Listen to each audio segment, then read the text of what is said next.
نبی پاک علیہ السلام نے 3 چیزوں کا نام لے کے فرمایا نہ اپنے آپ کو بد دعا دینا، نہ اپنی اولاد کو بد دعا دینا، نہ اپنے مال کو بد دعا دینا۔ ایسا نہ ہو کہ جب تم وہ دعا کر رہے ہو تو وقت قبولیت کا ہو۔ کبھی بھی اپنی اولاد کو، اپنے آپ کو، اپنے اموال کو بد دعا نہ دو۔ کیوں ایسے جملے بولتے ہو؟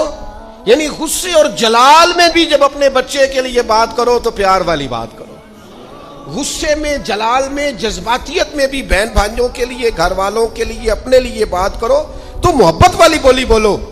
کبھی بھی اپنے لفظوں کو سخت نہ کرے۔ ہمارے ہاں 1 منٹ لگتا ہے، لوگ کہتے ہیں اللہ کرے میں مر جاؤں، اللہ کرے میں تباہ ہو جاؤں، اللہ کرے میں، او بھائی تو ٹھہر جا۔